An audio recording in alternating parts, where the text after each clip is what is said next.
Monica. So I'm a working student. I'm a full-time trainer apprentice and yoga instructor. At the same time, I'm taking up political science in University of the East. So I work at night as a part in the BPO company wherein we are given a micro team and we train them to become a better agents. We are training them to help them improve their skills, upskill them, and then as political science students, of course, I read a lot and do essays and debates. I think that's it. There's a lot of factors why I became late in college. I was actually 4 years late. So basically, I am supposed to be a graduate now. However, due to a lot of struggles in the family, from financial to health to my parents got separated when I was still young, and my father is in Bicol and my mom went to Japan, and someone has to take care of us, and we went from one house to another house, and from that time on I had 10 schools. So that's a great experience. At the same time, there's a lot of struggles in it. There's a lot of insecurities that I experienced. As a kid, of course, I would look at I remember the children, my classmates, they have their parents sorry.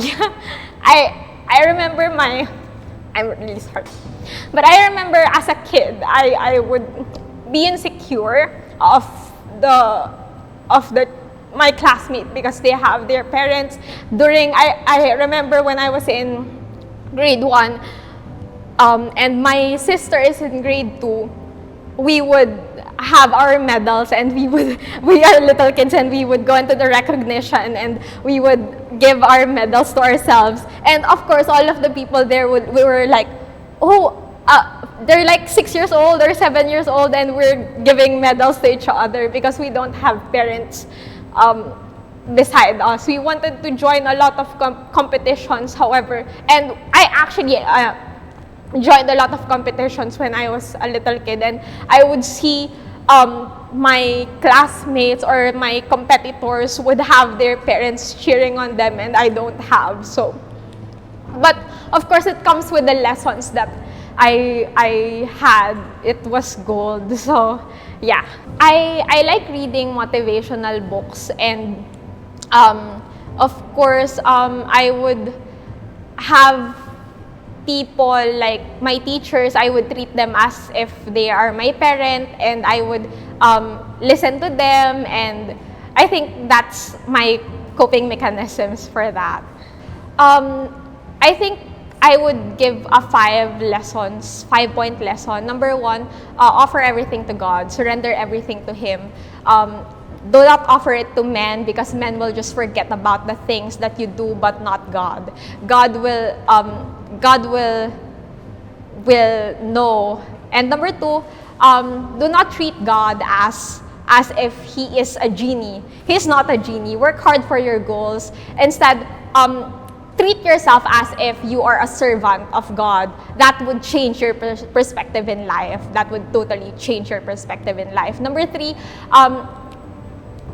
growth. Growth is not reflected in your age. Growth is reflected in applied lessons. Number 4, do not compare yourself to other people's life, because you will just only get proud and you will just get insecure. And lastly, be intentional in what you do. Be genuine and have the integrity. Fight for what is right, and do what is good. So I think that's it. Life is made up of suffering. It's the truth of life. So you don't have to look for you don't have to look for or search for happiness. Be happy in the process, because happiness is not a goal. You just have to enjoy the process of you will have heartbreaks, you will have suffering, because it's part of life. So that's the truth, and you will just have to accept that.